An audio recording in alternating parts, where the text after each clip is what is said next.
నమస్కారం గురువుగారు. నమస్తే నాన్న. జై మాతాది. జై మాతాజీ. గురుగారు, మనం దశమహాదేవతల గురించి మాట్లాడుకుంటున్నాము ఎపిసోడ్లో. సో ఈ ఎపిసోడ్లో ధూమావతి అమ్మవారి గురించి, దశమహాదేవతల్లో 7వ దేవత అయిన ధూమావతి అమ్మవారి గురించి చెప్తారు. ధూమావతి అమ్మవారు ఈవిడ ఒక ముసలి రూపంలో చూస్తేనే కొంచెం గగురు పొడుస్తుంది. ముసలి రూపంలో ఉంటారు ఈవిడ. తెల్లటి జుట్టు, తెల్లటి చీర కట్టుకుని, ఒక వితంతు, నుదుటి బొట్టు. ముసలి రూపంలో దేవతలు కూడా ఉన్నారా స్వామి? ఒక భయానకమైన రూపం. ఈవిడ ఒక చేతిలో చేట, చీపురు, నోట్లో చుట్ట అంటే చిలుం ఇవి పట్టుకుని, ఒక చేతిలో కర్ర పట్టుకుని బయలుదేరి వెళ్తూ ఉంటుంది ఈవిడ. మామూలుగా ముసలి రూపాలు చూస్తే జాలి వస్తుంది, ఆవిడ చూస్తే భయం వేస్తుంది. ఈవిడ స్తంభన, శత్రు స్తంభన, శత్రు నాశనం నిలబెట్టేస్తుంది అట్లా మనిషిని. నీకు చెడు జరగనివాడు. ముఖ్యంగా ఈవిడ చేసేది ఏంటంటే ఒంటరితనాన్ని పోగొడుతుంది. అంటే ఒక మనిషిని ఒంటరిగా ఉండవు. ఒక మనిషి ఒంటరిగా ఫీల్ అవుతున్నాడు ఎవరో లేక, అట్లాంటి మనిషికి ఒక తోడునిస్తుంది. ఎన్నో రకాల ఒంటరితనాన్ని పోగొట్టాయి. అనేకమైన సమస్యలు ఉన్నాయి ఒంటరితనం అంటే.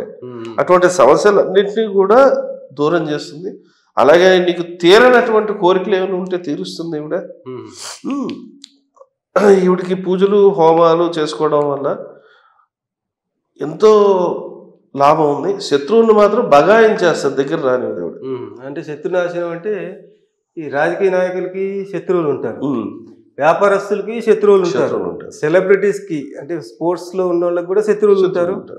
సో ఇలాంటి వాళ్ళకు కూడా ఉన్న శత్రువులను కూడా ఆవిడ దూరం పెట్టేస్తుంది. సో ఇంకోటి చెప్పారు స్వామి మీరు అంతేకాదు, ఈ డిప్రెషన్ లోకి వెళ్ళిపోయిన వాళ్ళు అది ఇప్పుడు ఒంటరితనాన్ని పారదవుతుంది అన్నారు. ఒంటరితనంలో ఉంటే జనరల్ గా డిప్రెషన్ లోకి వెళ్తుంటారు. డిప్రెషన్ ని దూరం చేస్తుంది. డిప్రెషన్ దూరం అవ్వాలి అంటే ఏం చేయాలి? వాడు ఒంటరితనం పోవాలి. ఒంటరితనం ఎందుకు వచ్చింది అసలు? వాడు ఎందుకు ఫీల్ అవుతున్నాడు? ఏం జరుగుతుంది? ఆడవాళ్ళు కానీ మగవాళ్ళు కానీ ఒంటరితనం ఫీల్ అవుతూ ఉంటారు. అది పోగొడుతుంది. ఆ స్ట్రెస్ రిలీవ్ చేస్తుంది. రిలీవ్ చేసి వాడికి ఉపశమనాన్ని ఇస్తుంది. ఆ ఒంటరితనాన్ని పోగొడుతుంది. డిప్రెషన్ స్ట్రెస్ అన్ని తీసేస్తుంది.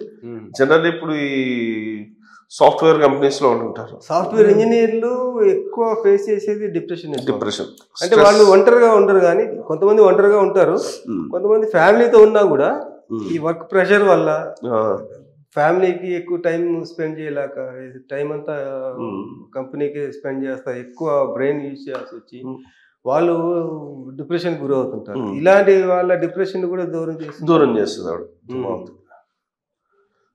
అంటే ఈ సైకలాజికల్ ప్రాబ్లమ్స్ అన్నిటినీ కూడా క్లియర్ చేస్తుంది. నెక్స్ట్ డ్రగ్ అడిక్ట్స్ బయటికి తీసుకురావచ్చు. డ్రగ్స్ అడిక్ట్ అయిపోయిన వాళ్ళు ఉంటారు, వాళ్ళని బయటకు తీసుకురావచ్చు. గంజాయి డ్రగ్స్ అనేవి బాగా ఎక్కువ సమస్య అయిపోయింది స్వామి.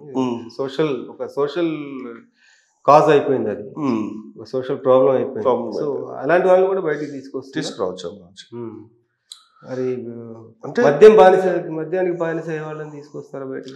తీసుకురావచ్చు బయటికి. కానీ తాంత్రిక హోమాలు అన్నింటిలో కూడా మద్యము, ఈ గంజాయి లాంటి హోమాలకే వినియోగిస్తారు. చిలుమది వాడటం వేరు స్వామి, అడిక్షన్ వేరు కదా.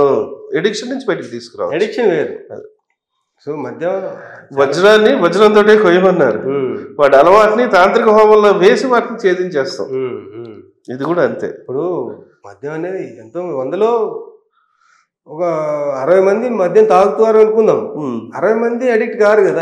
60 మందిలో ఒక 10 మంది అడిక్ట్ అవుతారు. అలాంటి అడిక్ట్ అయిన వాళ్ళని బయటికి తీసుకురావాలి. అది తీసుకురావచ్చు. ఆవిడ తీసుకొస్తుంది.